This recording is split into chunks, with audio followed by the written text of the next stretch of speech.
we go. Back at it. The Beer Man and Joe Willie. Welcome to GOATQUEST. Thomas Edward. We're looking at Super Bowl team.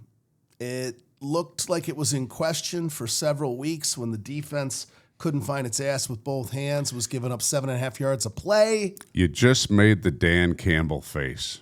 Did I? The face he makes when they kick a field goal. Have you seen his face? Here's his face.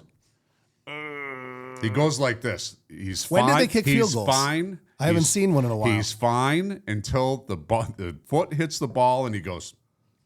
There you go. Just like this. Yeah, turn it on. Turn it on, turn it off. Okay, whatever. And they go in. So as long as they go in, who cares? We missed one the very short fourth down.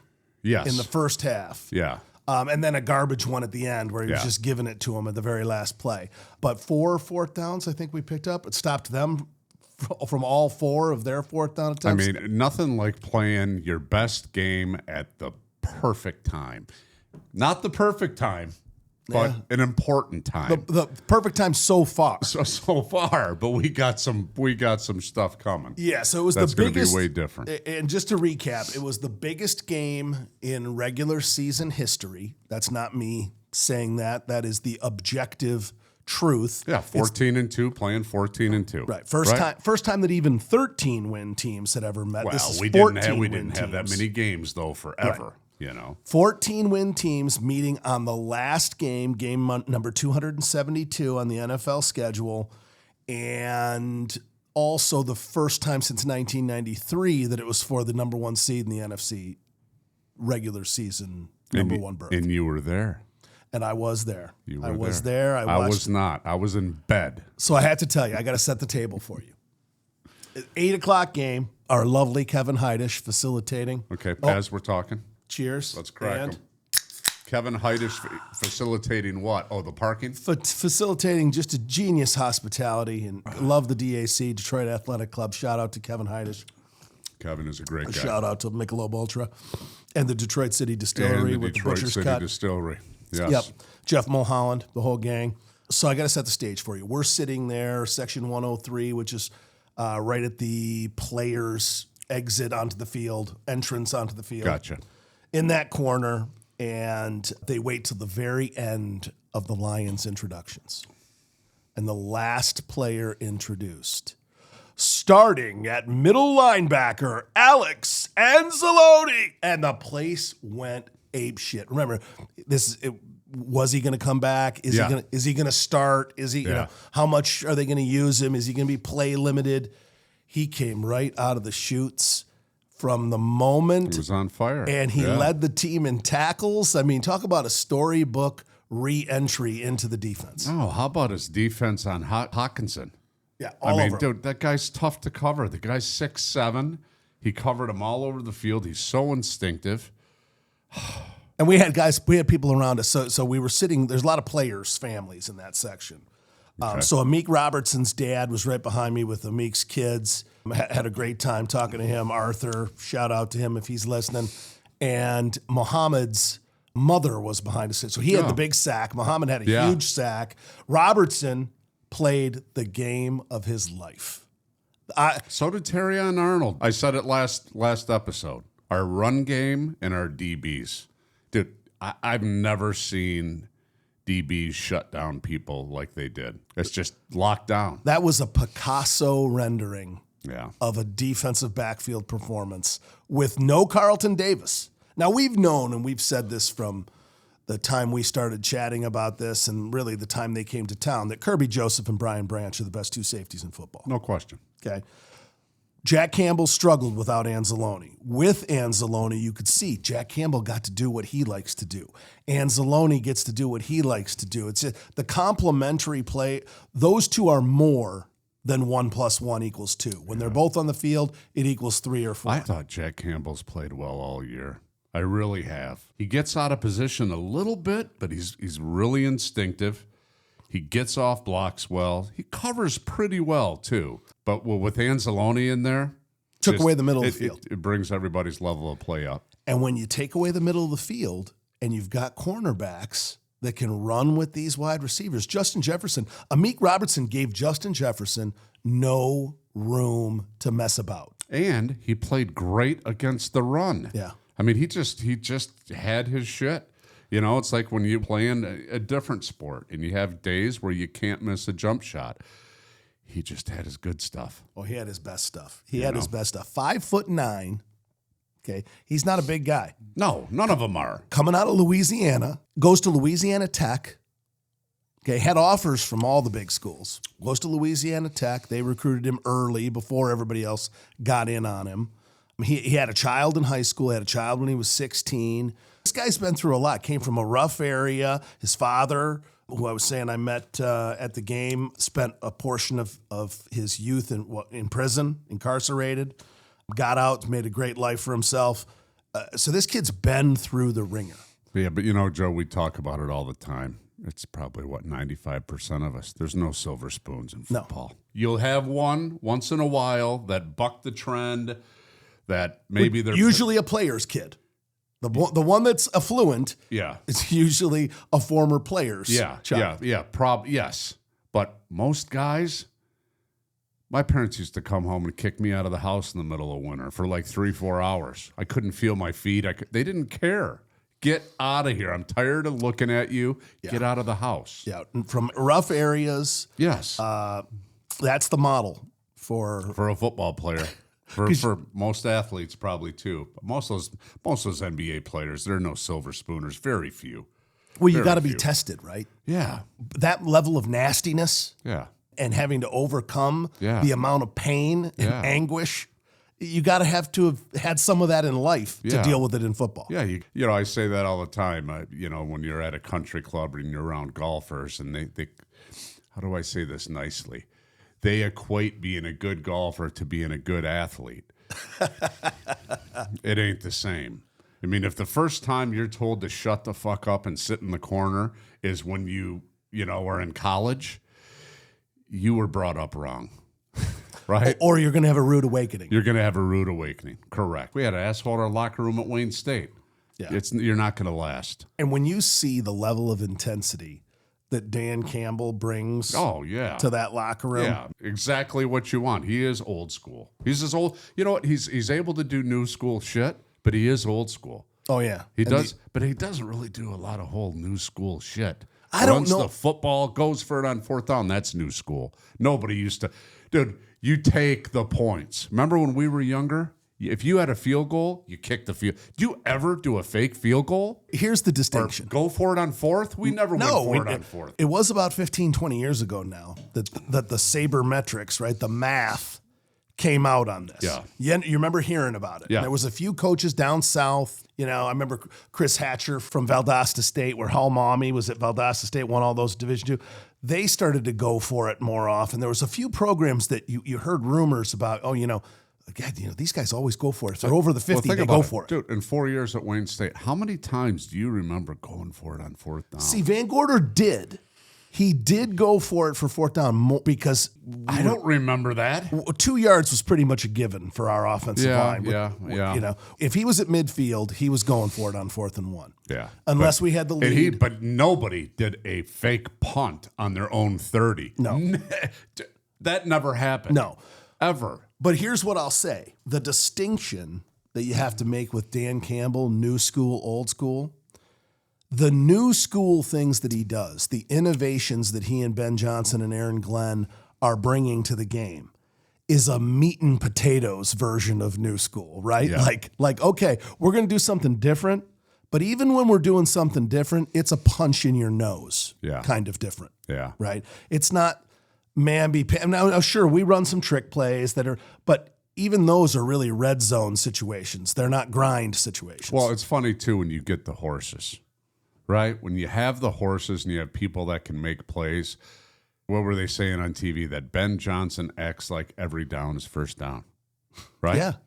No every tendency. First down. That's the thing. Don't present tendencies. No, well, we got really good players that can nobody can cover Amon-Ra St. Brown. Nobody can cover him. Have you seen anybody cover him? No. Like we covered the wide receivers from Minnesota? Never. You can double him. You can double him, but then double him. you're going to leave something else open. Correct. Yeah, Laporte will be open, or Jameson Williams. Correct. Interesting thing about what Aaron Glenn did, though, and we haven't talked about Aaron Glenn as an innovator as much as Ben Johnson, because Ben Johnson gets all the run for the flamboyance of the trick plays and everything else with the offense. But Aaron Glenn, just as we hinted at, had to go to more too high safety, right? He had to move. He had to play a little bit more zone. He had to. He mixed it in, though. They played a lot of man, too. But still way more zone, especially in switching from the red zone, than they had in the past. Yeah. And it did confuse Sam Darnold. 18 of 41. Yeah. Terrible consistency. And his receivers dropped a few balls in the end zone that they normally don't drop. I wouldn't say there was end zone. He missed balls in the end zone. Oh, they were high. Yeah. They were high, but Get a hand on it. that receiver is so good that normally they're not high. You can't overthrow them. Yeah. Right? Justin Jefferson Correct. was frustrated. Yes. He was frustrated by Meek Robertson, number one. He was frustrated by Darnold's inability to get him the ball, number two. And I'll be honest, a couple of those calls, they could have called holding. They could have called it. Absolutely. And I would say there was one that they did call on Robertson that was a terrible call. He got the Correct. hand around clean Correct. on that knockdown. Correct. So there was a lot of interesting storylines that developed throughout the game. The Anzalone thing, as I mentioned, right off the bat, the fans went crazy when he was announced. But our D-line played good. They've got Zadarius Smith showed up. a great running back. He didn't hurt us at all. No, I mean, he DJ had a Reader. couple 8-yard. Yeah, they played well. They just played assignment football. For me, Amik Robertson and Alex Anzalone are the two players of the game. The defense, No question. I don't know if people take a step back and understand. Like, everybody understands that this is an epic offense, right? I mean, the things that this offense have been widely publicized. To hold that Minnesota team in that game to no touchdowns, they were held out of the end zone. A team that was predicted to score north of 30 points against the Lions, Yeah. 9, Yeah. No. 3 field goals. Wish you could bottle that and know that every game that you went to they were going to play like that, but unfortunately we both know it don't work that way. It doesn't always work that way, but this team seems to do what it needs to do in the moments. They find the recipe.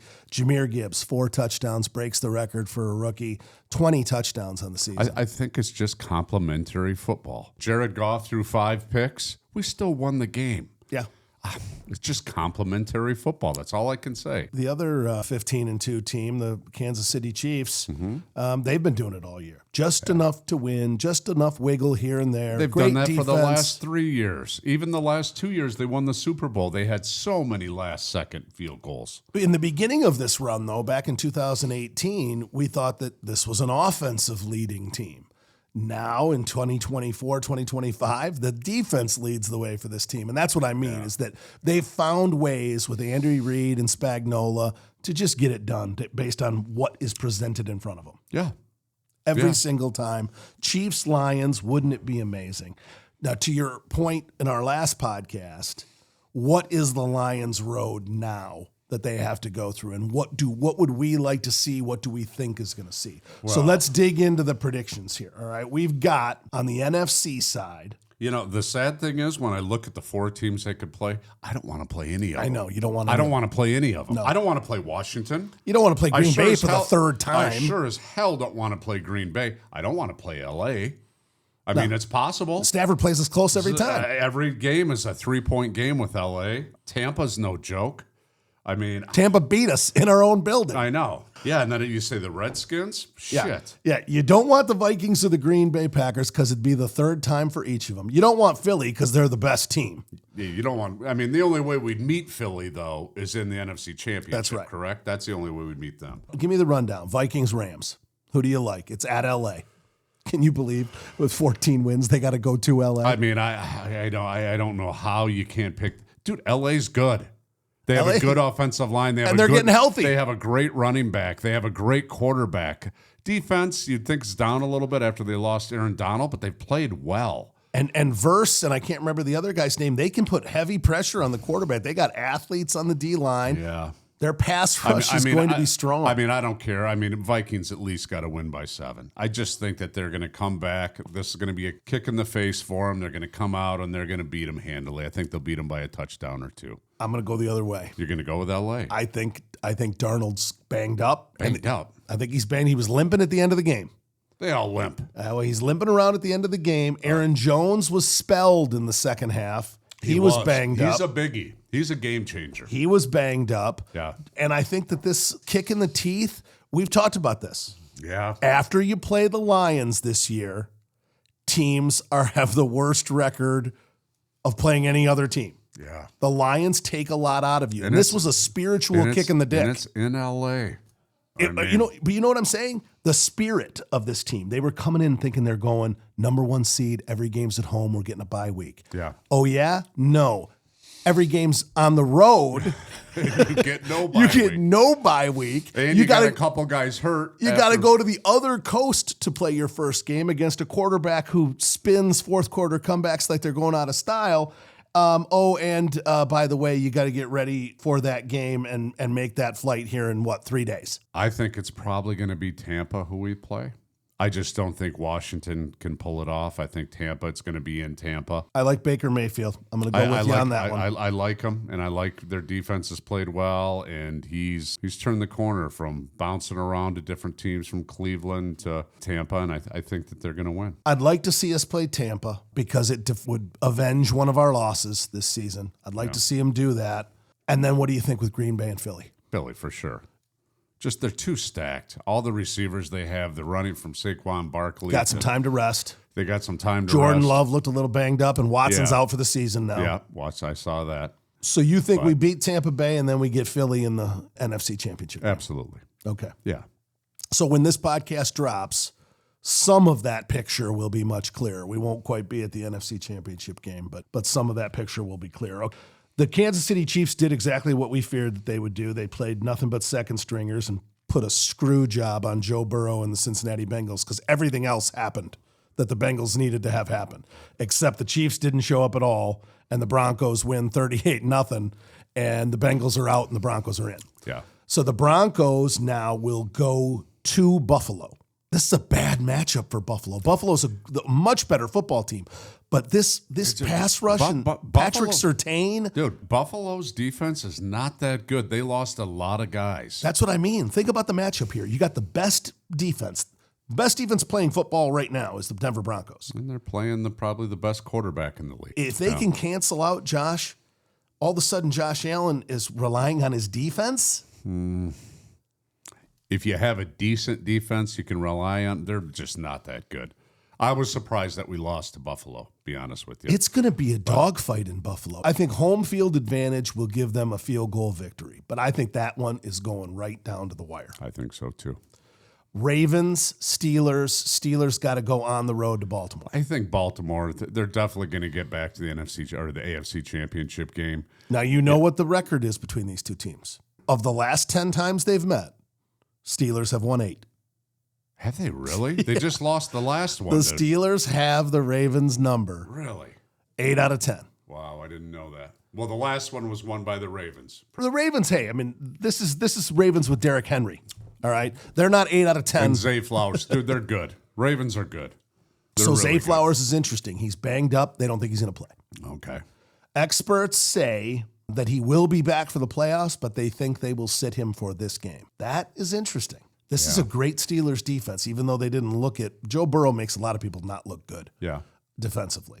I'm going to go with you, though. I picked Baltimore from the beginning. I'm going to stick with Baltimore. I do think it'll be closer than people think. I think they pull away at the end, win this game by 8-9 points. I think so, too. I think it's a good over a touchdown. Houston, with the most garbage home field advantage by winning the South, will host the LA Chargers and your khaki-pantsed hero, Jim Harbaugh. I like Jim Harbaugh. He just wins. You have a man crush. No, on I him. don't have a man crush. It's It's logic. romantic No, at its core. it's not romantic. I'm not interested in his khakis. Yeah. But he wins. He's got a way of winning. He's got this way with words. He's the worst interviewer in the history of interviewers. He does it on purpose. Like he acts dumb on purpose. Yeah. No. Maybe. You going to start this quarterback? How long have you had a crush on him? And how serious is it? I do not have a crush on him. I give a shit. Should his wife Michigan. be? I mean, is there a prenup in our future? I haven't seen her. No prenups. We already had that discussion. There's no more prenups. Well, he did lose his reserve I don't care. tailback, Blake Corum from the University of Michigan. How broke did he his lose forearm. him? He doesn't even play. He does play, and he broke his forearm. Sad to say that, but he had a nice little year as a backup. What does he play? Goal line and shit? I haven't seen him play. Oh, yeah, they mix him in. Okay. He gets the same kind of run that like Justice, what's Justice Hall? Justice Hall? He gets the same kind of run that the Baltimore second string guy gets behind Derrick Henry, just to spell him. We both believe that Kansas City is going to be the tough out. AFC Championship game is going to be Kansas City and Baltimore. I don't know how the bracket works out for that, but that's the one I want to see. Let's put it that way. I think so too. To say anything else would be completely guessing. Those other teams are awfully good, and they're a little battle tested too. Yeah, I don't see the lower seed of any of these other lower seeds going through Arrowhead and coming out with a victory. No. Now we flip the script. The last piece of our update is the college football playoff. Okay. As when we dropped the last podcast, we were wondering what was going to happen in that final game to set up this Final Four. And that game was, of course, won by the Notre Dame Fighting Irish. At that 4 o'clock start, they took control early and drove one into the heart of the Georgia Bulldogs. And they will be at Hard Rock Stadium, I believe it's the 20th. Playing Penn State. The Capital One Orange Bowl playing Penn State. Yeah. Who do you like? I like Notre Dame. I just think that their quarterback is playing well. He's a good runner. Their defense is solid. I just have not been a big fan of Penn State. They've got a lot of good players, don't get me wrong. They got a lot of guys that are going to play in the NFL. I think their quarterback is their weak spot. I think he's playing the best football He is. of his career. Of his career. I think Don't say he's playing the best football in college football. Notre Dame defensively, they could run the table. Their defense is a national championship defense. I do worry, and I know he's a gamer, I do worry about Riley Leonard's inability to throw the football consistently. Yeah. He puts it under his arm and runs for a lot of first downs. Yeah. But I don't think he's going to do that against Penn State. Penn State's defense, especially on the edges, they're not going to lose contain, and if they do lose contain, they got great linebackers that can run sideline to sideline. Yeah, they've got great DBs too. So what does that mean? It means that Penn State, in order to give up the goose, Drew Aller has to throw a pick. He has to get turned over. That Notre Dame defense has to put the offense in position to score easily. Could that happen? 100%. It could absolutely happen that way. But I just don't think it's going to. I think Drew Aller's going to have enough. I think that we get to Drew Aller. I think that the defensive line gets to Drew Aller. I think that we blitz him. I don't think he's going to stand back there and pick us apart like he did against the shitty teams that they played. How orgasmically happy is Jimmy going to be? Jimmy Dolmich? How insanely happy is Jimmy going to be? Is he going to turn Western Country Club inside and out? He says this is the year that Notre Dame comes back and wins a national championship. That's what he told me. Is he like conjuring the ghosts of Newt Rockne and Ara Parsegian? He is beside himself. He can't think. He can't walk. You can't leave the TV. I love the sickness of fandom. You know, if I had to pick Lions or Notre Dame, his son asked me, and I picked Lions. He's worse with the Lions than he is Notre Dame. Really? But he's bad. He's got problems. Oh, yeah. He's got problems. There should be a diagnosis of what he's got for Notre Dame. I think it's called CTE or something like that. He was a Northwood player, right? He's a D2 baller. He played quarterback at Northwood. D2 ballers. So he says.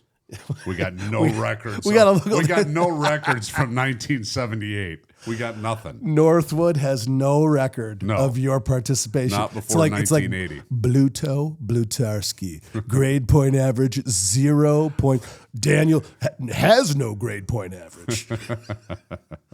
Yes, so we got the Cotton Bowl in Dallas. That's the other game. The Texas Longhorns and your Ohio State Buckeyes. You know, if Ohio State played like they did last game, there's no one going to beat them. Just like we're talking about the Lions. If we could bottle that and come out with that type of intensity and that type of, when I was watching the Lions, they just played complementary football.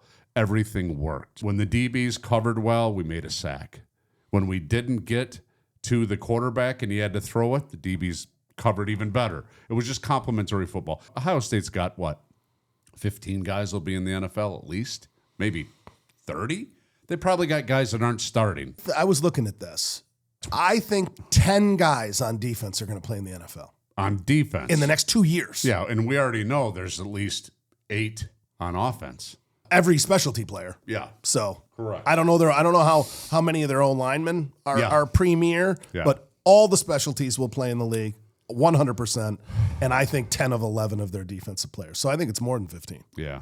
And then you see Texas, and they were against Arizona State, and Arizona State made a great comeback. That probably took a lot out of Texas. I got to pick Ohio State. They're given 6 points. This is so troubling to me because preseason I was Oregon, Texas. Now that I knew Oregon was in for a rough road having to beat Ohio State twice. After I they even beat 'em. picked Ohio State. Yeah. To beat them the second time around. I didn't expect that to happen the way that it did, but you never do. So now I just have Texas left in my preseason picks. I'd love to stay with them, but I agree with you. I don't think this wagon stops in Dallas. I think the wagon rolls to the national championship game. I think so too. I just think if they play even 80% of what they did last game, they're just have too much talent. Here's why I think Too much talent. Ohio State is destined. They've now kind of released the burden of the Michigan pressure, right? I mean, they've kind of taken And Michigan went out and beat Alabama. proved themselves. They're a good football team. They take the deep breath. A decent football team. And the only way you beat Ohio State with this level of talent is the way that Michigan did it. And they're not going to let anybody else reimagine that, right? No. They're not going to fall into the pride trap of trying to run the football and smash mouth you. They now know what they are, which is multiple offense, right? Much like Ben Johnson, no tendencies on first down, perfectly balanced run pass mix, go out, tee it high, let it fly. That's what Ohio State is doing now. And with that level of talent, when you play that free and that confident, Yeah. I don't see it happening for anybody else. I don't see it happening. No, I just don't. I think they're going to come out and, that's the same thing. Back to the Lions. If we play like we did last game, we're not losing the game. We're winning the Super Bowl. And here's But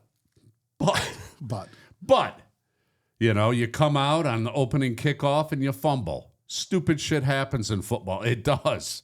And you say to yourself, the jinx is bad.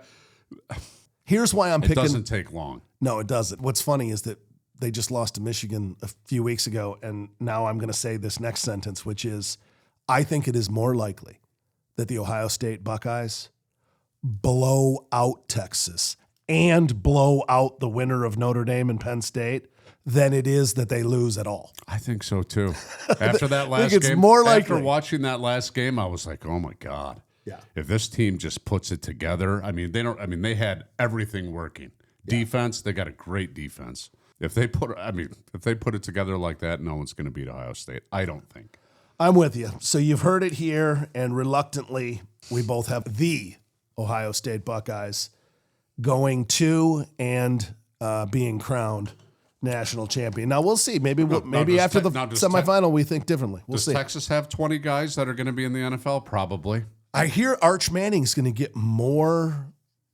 Why? Because they paid him $6 million. Why would you? Why? That pisses me off. That they're going to mix him in more. Why are you going to mix in? You got the best quarterback in college football. I think one of them. Oh, the last couple games he's been down a little bit, but the guy can sling it. He can. He came up big when it counted. He's got good instincts. Yeah, they overcame Arizona State coming back, and they scored a touchdown when they had to. You know what the Big Ten wants? Penn State, Ohio State in the national championship. Sure, it's possible. It could happen. I don't think it will, but it could happen. I don't think so either. Motion pictures. All right, I'm going to do a hard segue here. We talk a lot about sports. We don't get enough into the pop culture references and some of the greatest of all time in other things that we love, like movies. So I want to run down the quick lists of your favorite and the greatest. I want to hear 2 lists from you. First list that I want to hear is the most watchable movies you can watch the most times. Shawshank Redemption is my number one. Okay, so you can watch that. Every single time it's on, I have to gotta watch watch it. it. Godfather. Have to watch it. Goodfellas. Shawshank. Goodfellas. You have to watch it. Yeah. I just do. I don't care if a football game's on. If I'm flicking through and Goodfellas What's comes the on, last movie you rewatched? probably Goodfellas. I'm actually starting to watch, the third time, watching Narcos on Netflix. Oh, dude, Narcos is so good. It's Great so series. good. And it's got subtitles, too, which annoys me a little bit about halfway through. But somehow each that episode. show gets it. It does, because they have subtitles, but then they have somebody speaking in American. Yeah, in between. Pablo, Escobar, exactly. they go back and forth with him. Correct. I really like Narcos. It's, kind of like a Sopranos. Mine on the watchability list, I didn't have the ones that you had. I have some of yours in my favorite movies of all time, best pictures of all time. Rewatching Wedding Crashers. Every time I watch it, I got to watch it. I can't watch too much of that. I can watch it, but I'll watch it for like 5 minutes. Slapshot. I have to watch Slapshot with Paul Newman when it's on. Okay. Old School. I have to watch the Vince Vaughn stuff in particular. And then getting out of the comedies, Black Hawk Down. Mm-hmm. I watch Black Hawk Down every time it's on. And Old School, Dirty Dozen. The old Telly Savalas, Clint Eastwood. Yeah. Don Rickles. Yeah, that's a great one. Love that film. That's a great one. All right, one. best movies. Best movies of all time. Probably about the same that I just told you. I mean, you don't mix any others in? Yeah, I do. For instance, I like Schindler's List. I know that's a little tough. I just think it's a great movie. Very well done. Steven Spielberg. Denzel Washington in American Gangster. Yes.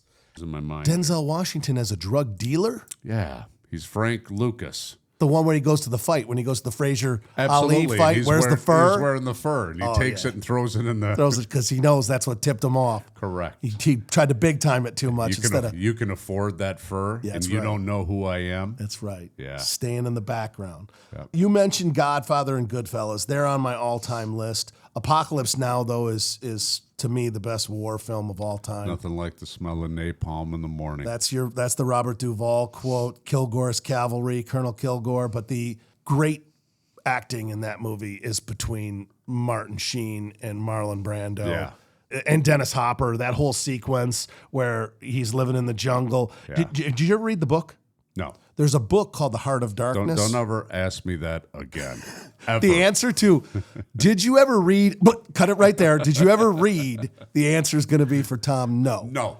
There is a book by Joseph Conrad called The Heart of Darkness that you may have been forced to read at some point in high school or college. No. Okay. No one ever forced. No, That's right. You went to didn't go to Orchard EPBP. Lake. I went to They forced you to read the labels of like feed for animals at EPBP, right? Yeah, animals feed, and how you The instructions on the hay baler. Yeah, how you tip over a cow.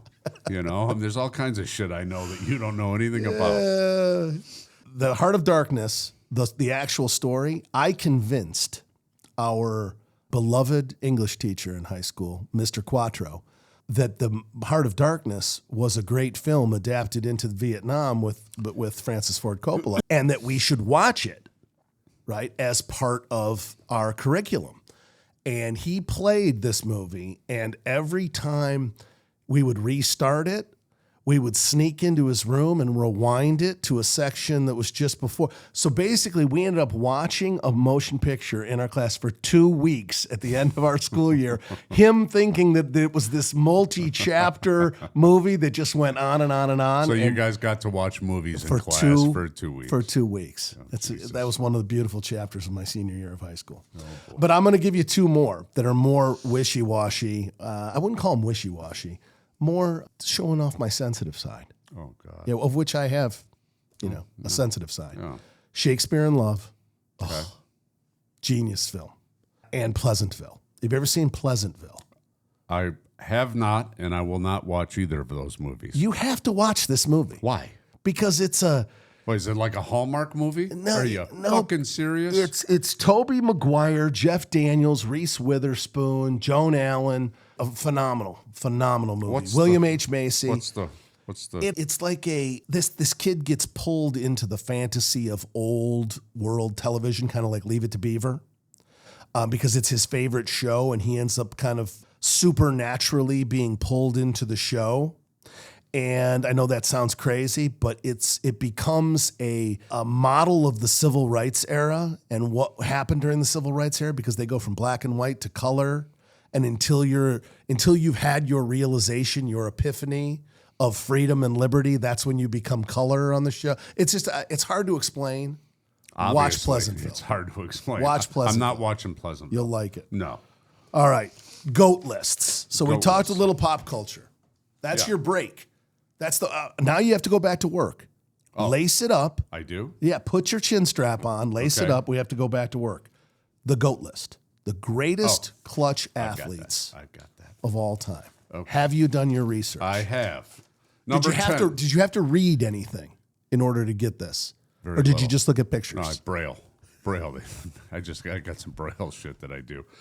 Kirk Gibson, I've got at number 10. We're 1988 World Series. Whoa. One out, 2 people on. He's sick. He's got a got a stomach limp. virus. He's got a bad knee. And they put him in. And he still does what? And he cranks a home run. Off of who? Dennis Eckersley. Oh, it was Eckersley. He hit it off Dennis Eckersley. That's right. I'll never forget And he it. walks and he's And he doing pumped this as the he arm. goes around. But the first chapter of that, right? Because you can't just do it once. The first chapter of that is when he hits the line drive upper deck shot off of Goose Gossage in the 1984 World Series with the Detroit Tigers. Another one that ended up it wasn't a walk-off, but it no, was. the one I'm talking about Yours, is you got the Goose Dodgers Gossage. one. I'm No, talking. Gossage was the Tigers. The Dodgers, where he pumps the fist, the walk-off you're with the right. Dodgers was Eckersley. Either or. Let's stop there for a second. The reason why Gibson is such a great call-out for you to start this debate with is because he'll never make the Hall of Fame. He didn't have those kinds of numbers. He wasn't a fantastic player. Very, very good, very, very solid. But he's probably never going to make the Hall of Fame, and yet he has 2 of the most clutch hits in Major League Baseball history. Yeah. Oh, he was an athlete. He played football at State and probably Was a great- probably could have played in the NFL. Great I'm sure. receiver at Michigan State. Would have been a first or second round pick in the NFL. Yeah. I got John Elway on here as my number 9. 2 of 5 Super Bowls he was in. The 98-yard drive What was that, 87? in 1987 87 against Yeah. the Browns. against the Browns. What a game. Wasn't he dueling with Kozar? Wasn't think it? so. I think it was Bernie and Elway. I think What so. a game. God, 1987. I've got on here Jimmy Connors, 8 Grand Slam titles. Oh, and like 100 and something men's singles championships And he was overall. number 1 for 268 weeks. And he was such a prick. I loved him. Oh, he was a prick. Screaming That's- at people, playing against Bjorn Borg. I mean, remember watching Wimbledon? I think that's know? almost quintessential to being a clutch player. You have to have what Sam Washington calls, you got to have some dog in you. Yeah. You got to have some prick. You got to have some dog. You got to have some edge to be up to snuff in the biggest moments. Yeah. You definitely had that. Oh, yeah. Yeah, you had everything. Well, I actually felt like I could perform my best when the money was on the line in football, opposite in basketball. Isn't that weird? In basketball, in high school, I'll bet you I Still talk shit. would still talk. I mean, you of still course, talk shit. of course. I mean, there's no question. But I'll bet you my free throw percentage in the fourth quarter was 50% in high school. That with the crowd and the craziness, for some reason it got to me in basketball, but never got to me in football. I don't know why. Yeah. Well, the crowd's a little closer in basketball. It It's is. a little more personal, right? Football, you got all your pads on and a helmet and shit. Number 7, I feel like he should be much higher, Tiger Woods. I'm a big golfer. Is Jack Nicklaus going to be on this list? No. Because if he's not going to be on this list, let's talk to him about him in tandem. Let's go back and forth. You tell me why Tiger Woods. Well, Jack Nicklaus has more majors than him. 18. One more major than him. He also won 111 tournaments. Now, a good portion of Jack's were before when you could play outside of the PGA. So Tiger has more PGA. For me, titles.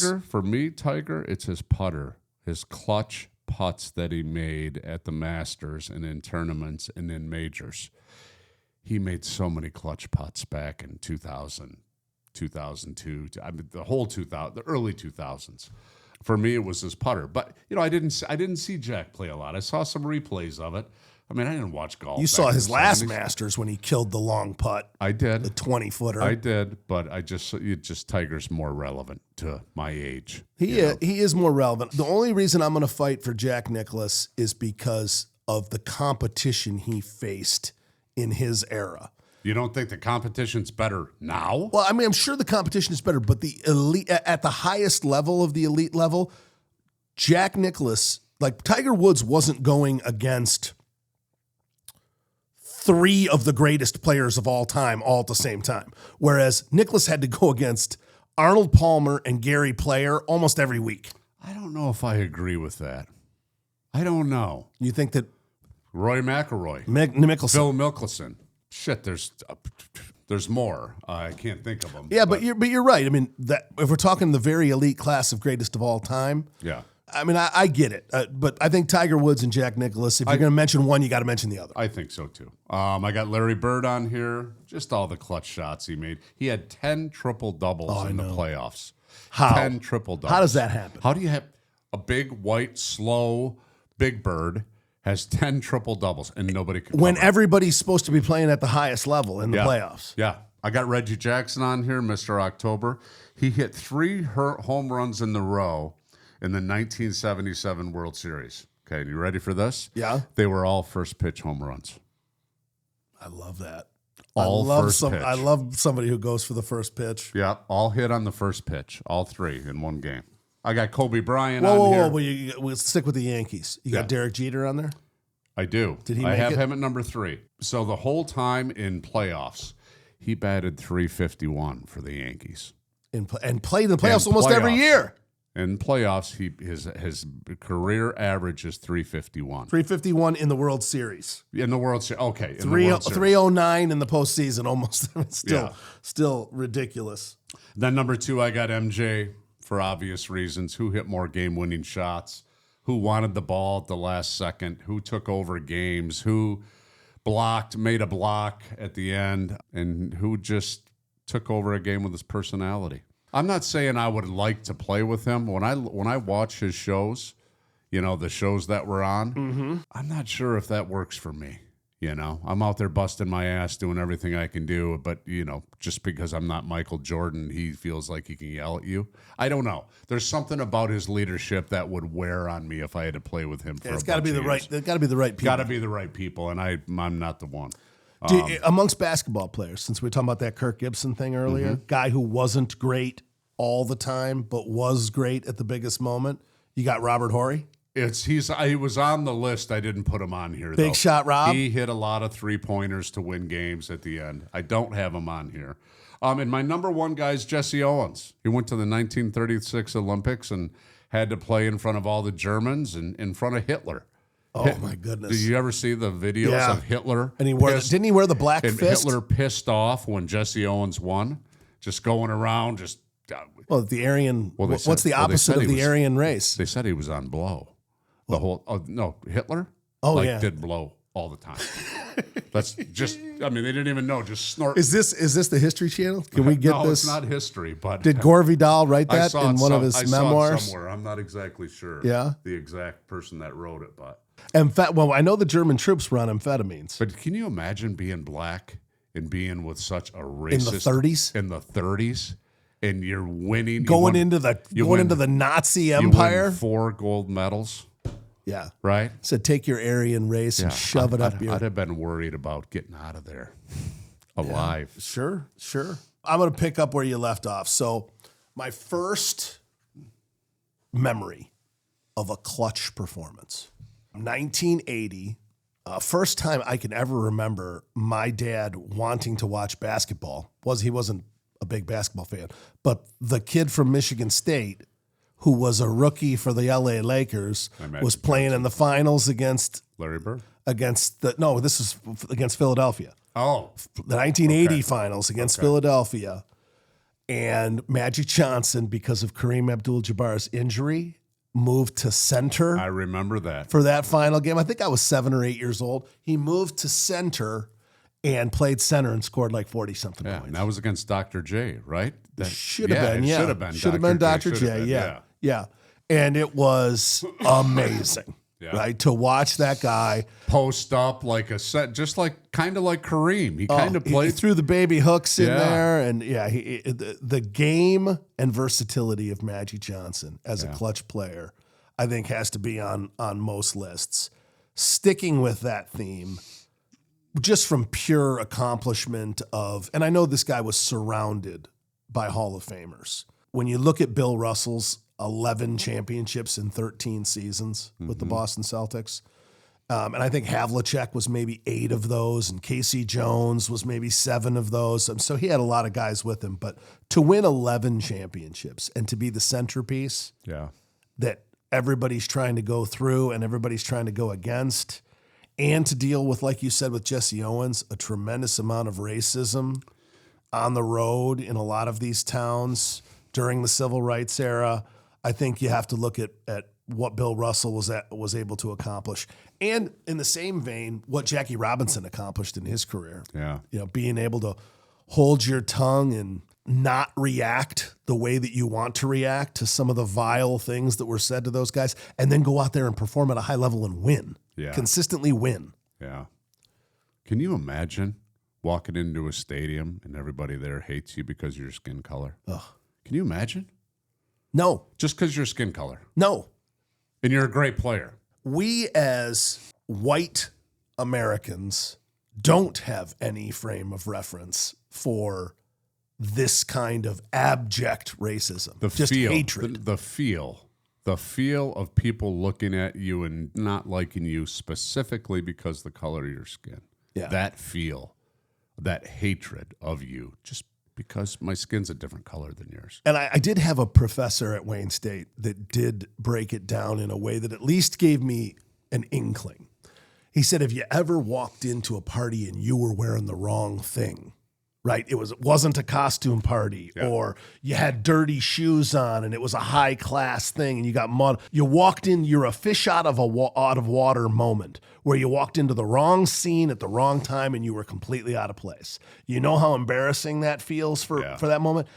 Take that the whole take time. that moment and stretch it out for 3 hours and have to participate at the highest level while you're under that kind of embarrassing scrutiny. Yeah, the beauty of sports is that it brings people together from different walks of life, from different races, from different creeds, and we all got to play together as a team. Yeah. And when you have to play together with people, and this is why these devices with our children, right? And kids not playing team sports, not problem solving as groups, not being out on the playground, having to get into trouble and get out of trouble and figure it out. Like, those are all really important social skills. Being a part of team sports is a massive advantage. It teaches you to compete, it teaches you to persevere, and it teaches you to get along. It teaches you to shut up when you have to. There's times to shut up. You never knew that. No, because I never knew, because it was really important to run my mouth. No, it was always more important to run your mouth than shut up. There was never a time you looked in the mirror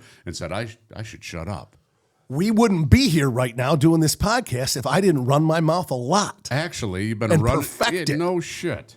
It is all your fault. It is. Everything's your fault. It is. I'm going to mention one more Hooper, just because there's been a recent documentary that just came out about his life and a lot of things I didn't know about him. I probably had a bad perspective on this guy until I educated myself. Kind of like what I was telling you about Nick Saban, where I thought I really didn't think much of Nick Saban because of some stories I heard about him early on in his career from people at Michigan State who knew him. I've heard some stories too. Real bad stories about that guy. They're not good. But when I learned that he even admits that he was an asshole and that he really changed in that last year at Michigan State, that was when he really had to kind of come to grips with the fact that his mentality was misprescribed for a lot of people. Sure. This guy is Kobe Bryant. I wasn't a big Kobe Bryant fan, and I don't know if it was because of the allegations against him, of course, proven innocent of those allegations. I don't know what it was. Maybe it's just, the hatred of the Lakers when you're during the Pistons era. Yeah. I don't know, but I didn't respect him as much as I do now, having a better vantage point of the level of sacrifice and the level of commitment. His work ethic. He used to say he'd get up in the morning, he'd do 3 a days. and train in the off season. And the money shots that guy hit, and the unbelievable defensive plays that he made when it counted most. I mean, the shutdown defense that he could play and hit the money shots. I think Kobe Bryant is underestimated in the pantheon of greatness. You know, one thing bothers me about athletes a little bit. We're all a little fucked up, Joe. All of us, right? I don't just care. get that I don't newsflash care now? if you're Kobe Bryant. I don't care if you're Barry Sanders. We've all got skeletons in our closet. And we've all got decisions in our life that we've made that we shouldn't have. We've all been divorced or had a girl leave us or whatever. Whatever that is. You don't want the world to judge you based on your worst day. I think that's where you're going. No. Kind of, but it's just we're all these athletes are put on such pedestals now that they are perfect, right? They don't even go to the casino and lose. That's bullshit. Yeah. That's what do you think? That guy's so rich, he wherever he goes, he wins. Yeah. Oh, the Ben Affleck stories about every time he goes to a blackjack table, he's going home with For every time you heard he went home with $300,000, the house took $400,000. Well, have you ever heard the Charles Barkley story? No. He's like, I've won $1 million 10 times. I've lost $1 million 30. Do the math. So that means I'm down $20 million at the casino. So yeah, you can win once in a while. We can all win once in a while, but we're all human. Yeah. That's all. Rounding this out, because we really didn't get too much into hockey or football. Mark Messier called his shot with the New York Rangers, winning the big Game 7 after winning the Cups in Edmonton. He goes down in history as one of the clutch players of all. On that flip side of, talking about the greatest fights of all time and teams that we hated in the Colorado Avalanche, Claude Lemieux. Mm-hmm. Claude Lemieux is in the top 10 of playoff scoring of all time. He's a great hockey player. Top 10 of playoff scoring of all time. Yeah. 9th most in NHL history, 80 playoff goals. And that hit on Draper, it was a bad hit. Don't get me wrong. But they happen all the time in hockey like that. He just happened to be in a perfect spot where he hit his face, but you can't do that unless you want to get your ass kicked. And Patrick Waugh with the cups that he won in both in Montreal and in Colorado, probably the clutchest goalie of all time. But all you remember about him is that he got beat up by Hasek. No, he got beat up by Vernon. Vernon. That's right. Hasek, by Vernon. That's right. Yeah. So now we get back into football. I don't think you can talk about football at any level of GOATness, whether it's clutch or greatest of all time, without talking about Tom Brady. Oh, my gosh. The comeback against the Atlanta Falcons. Dude, to be the 7th man when you're a freshman at Michigan, to splitting time with Drew Henson when you're a senior, to getting to a team drafted in the 7th round, running a 5.5 40, to there's probably 15 other things that I'm missing, to being the best quarterback that ever played in the NFL and probably ever will. Didn't he tell Robert Kraft the first time he met him, thank you for drafting me, this is going to be the greatest decision you ever made? Yeah. The level of confidence. Yeah.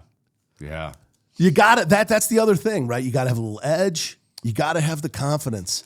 You got to be able to steel your nerves in those moments. Then why couldn't he do it at Michigan? No, you can't answer that. Don't answer that. I don't think he got I don't think he ever was handed the starting role with 100% confidence. Yeah, maybe. So look, you're the guy. How can you be the best player that ever played in the NFL and not have started at Michigan? Yeah, he did start. That's crazy. He did start. He didn't start his whole career. I know he did not start his whole career, but that's right. It's a great story. That's right. He had a kicker on his team, Adam Vinatieri, who also won Super Bowls for multiple teams with clutch kicks. Yeah. We have seen of late how important it is to have a kicker who can hold onto his nutsack. I told you for long enough. You see Dan Campbell holding onto his face when he kicks. He goes like everybody this. takes more than ever. He's like, it looks like he's saying, "Don't miss." More than I felt so bad for the Michigan kid Moody. Oh, I know. For San Francisco, I know. He got a case of the shanks. No, it's and then the kid for Texas got a case of the shanks. Being a kicker is a little like golf. You get a bad move going, then you overcompensate and you pull it, then you push it, then you're then you're lost. The Ohio State kid against Michigan. Dude, look at the Arizona State kicker. That guy's a D1 kicker. He couldn't make a 30-yard field goal. They pulled him out of the student body. He's the first two guys either got hurt or got cut or got got run out of town. Though, at Arizona State, you can't get a kicker. No, I know. You can get a sexually transmitted disease, from what I've heard. Well, you would know. Whoa, You would know. big you boy. brought it up. You would know. I read statistics. I'm in healthcare. Oh. Right? I read statistically, you don't want to be in the Villages of Florida or Arizona State University's campus if you want to avoid a sexually transmitted disease. The only way you know that is to live it. I don't care about health shit. Getting back on track. Tom Brady is the all-time GOAT and has done some amazing things, but there's one quarterback who you have not mentioned and I have not mentioned, who is the GOAT clutch quarterback of all time. And it is not an opinion, it is a statistical fact. What is his name? Same first name as I have. Joe Montana? Joe Montana. You could have said Joe Namath, who won the big Super Bowl and, again, called his shot and was a hell of a clutch quarterback at Alabama. But Joe Montana is indeed Notre Dame, Jimmy D's favorite. He goes... Can't believe we're bringing up Jimmy D on this 2 times in one podcast. Twice. 68% completion percentage. He threw for over 1,000 yards, over 1,100 yards, over 9 yards per attempt, 11 touchdowns, 0 picks in 4 Super Bowl wins. Wow, that's key. A 127 passer rating. Oh, wow. Nobody's close statistically to the perfection that Joe Montana was able to produce in Super Bowl championships. Wow. I didn't know that. Not one pick. There is your clutch You GOAT. don't turn the ball over in a Super Bowl. And you're going to win. Yeah. If you don't turn the ball over in a Super Bowl. Nowadays, though, you can throw 5 picks and still win. In a regular season game in Houston. Not in a Super Bowl. In a regular season game in Houston. I'll clean up with a couple more. Mariano Rivera, the closer for that Yankees team. Closers are a weird bunch of birds, too. Sure. There's a little psychosis in that group. They flash and burn. I think that would be pretty cool to be able to just throw heat. Just come in. Just come in there and throw it 105 miles, 102. They're all on cocaine. Strike them out. The whole crowd's going half you get drunk. 1 inning. You come in Some of them are out. fat as shit. They got a hot dog hanging out of their pants. One out, you just throw heat. Right? They're all coming from some hillbilly town you never heard of. Shit, like he's making $40 million or whatever they make in baseball. Shuttlecock, Alabama. You know, who knows where they're from? Some of them got a lazy eye. Some of these closers are sick. They're sick and wrong. You look at them. Remember Dibble, Rob Dibble? Oh yeah. Who was the other one that they caught doing? Goose Gossage was my favorite. And Raleigh Fingers with the twisted up mustache. Come in and just throw heat. Dan Quisenberry dropping down to the ground, sidearm. Did you ever see the special on? We were talking earlier about Kirk Gibson and Goose Gossage, and they've got him on there. And the guy came out to the mound. I can't remember who their coach was. He's like, I struck out this guy 13 times in a row. I ain't walking him. Right? Yeah. 3 pitches That was later. it. Sparky Anderson. Sparky Anderson goes, he don't want to walk you. Yeah. He don't want to walk you from the dugout. Walk you. He goes, I've struck the guy. He goes, literally, I think I struck him out 12 out of 13 times. Yeah. And I got him out 13 times in a row. He goes, there ain't no way. He told the coach, he goes, there's no way I'm walking him. Yeah. Coach said, okay. Okay, you're not walking him. Baseball closers. I love the idea. And that maybe from Major League, because we talked about movies. And Major League is one of the all-time great baseball comedies. Tom Berenger and Charlie Sheen. But Charlie Sheen, Tom wild Berenger's thing. the one that put the bat up, said he was going to hit it out. We're talking about goats, right? But the Charlie Sheen character, what league you from, son? California Penal. Yeah. Yeah. God, I love Charlie Sheen too. I loved him in the stock Platoon with him and Willem Dafoe. Oh my God! Yeah. I just saw Willem Dafoe in Nosferatu. Did you go see this one at the theater? No. Okay, don't unless you want to go through some. If you love cinematography which I don't. Same thing as books. Yeah. If you love Books books, and- if you like cinematography, Not if you like my- a not- fine wine. I can hardly say it, much less go to the fucking thing. I can't even say it. Oh, okay. It was a struggle for me. It was like that this director, and you've probably seen this Be in like movies. pulling teeth for me. Some directors like fall in love with the camera and they want every shot to be this beautiful painting. And this guy held on to every shot and he moved the camera so goddamn slow. I'm thinking, you gotta land the plane, brother. We're 3 hours in. Find the fucking runway, please. And that was where I was at with this movie. Really? It was beautifully shot. But And it had some interesting It parts. just wore you out. It wore me out. You needed some action. Some of these goddamn movies just wear me out nuts. It's like these directors don't respect the audience anymore. Like, I'm the guy who bought the ticket. You're going to sit me here and bore the shit out of me for half of it? You got to mix in a little action. Didn't it seem like we used to get 1 or 2 really good movies a year? Yeah, and now we get Scorsese was shit. making a movie. Now and- we get shit. No. Name a movie. Name a great movie from last year. 2024. Is there a great movie from 2024? I think I told you, Gladiator was good. It wasn't as good as the first one, Gladiator Part 2. Gladiator 2. It was good. I didn't see it. It was Didn't good. see it, It was but- good. It wasn't as good as the first one, but it was good. First But one was that's a guy, Ridley Scott. He knows how to move a movie. We can get from point A to point Z, and I'm somewhat satisfied all the way through the alphabet. A lot of these directors, and I don't want to blame it on being a millennial because I've seen a lot of good young directors too. They're out there. But a lot of these guys have now, and gals, have fallen in love. And I'll bring up a gal. Do yourself a favor. Go see Megan Park's new film, My Old Ass. Aubrey Plaza from Parks and Rec is the star, with a whole, I shouldn't say star, supporting star. And there's a whole cast of young women. It is a really fun, smart movie that is also touching. You'll like it. You see it with Mano. See it with your significant other. You will enjoy it. Take one. I saw it at Sundance. It was fantastic. Okay. All right? Okay. What are you going to tell me? What advice are you going to give me? Nothing. Shawshank 2 is out. There's no such thing. Shawshank Redemption 2 is out. Oh, how did I not hear about this? What do you mean? They made a It's out. sequel to Shawshank. They made a Shawshank, and they've got Morgan Freeman, and It's not out. You mean they've greenlit it. They're going to make it. they're going to make it. They've made it. They've out. already made it? It's out. They've already made it. I don't know if it's out exactly. Oh, but God it's damn it. close. You and your goddamn news reports. Is it out or is it not out? It's out. You're full of shit. I don't know. I watch enough television. There'd be a goddamn commercial. It's out. I don't know what it's on, but it's out. God damn it. You're okay. It's out. It's out of the bag. When you say something's out, what do you think out means? I don't know. Out means Is it? Can I go to MJR and buy a ticket for it? No. Because that's not true. No, that's not true. Okay. So you think that It's coming out soon. it's in a cans. It's been shot. I don't know what in the cans mean.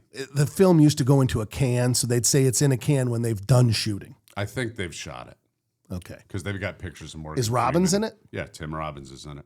Do they start on the beach at I Zihuatanejo? don't know. I At haven't even seen- Zihuatanejo, No, hold Mexico? on. There's a trailer out. Here's what I do know. There's 100%. You can pull it up on your phone. There is a Shawshank 2 Let's spend trailer. 10 or 15 minutes on the podcast, just me going through my phone and Okay. finding the trailer. Okay, well, there you You go. son of a bitch. Well, there you go. It's the truth. It's out. I think you got fish booked and what is it fish booked? No, you got not fish catfished. booked. Catfish. You got catfished Catfish. on this Shawshank Redemption thing. I did. I think you got catfished. I did. It's a TikTok spoof. And you probably sent it to me. Yeah, well, yeah. Let's finish this, will you? All right. We went This we went again. went a little over. This has again been mediocrely presented, definitely mediocrely supported by fact, by lack of Aren't you fact. supposed to support your mate here? You know, that's Expertly that's really produced, nice, though. Tom. It'd be Expertly nice to see it. produced by Johnny Schmidt and his one-man band. We, one-man band. we, the Beer Man and Joe Willie, will see you next time. You can find us on Spotify, Podbean, YouTube, Faceback, Fishbook, Fishbook, all the good shit, all the platforms. all of them. We're there for you. Go out and be the GOAT at whatever you're doing today.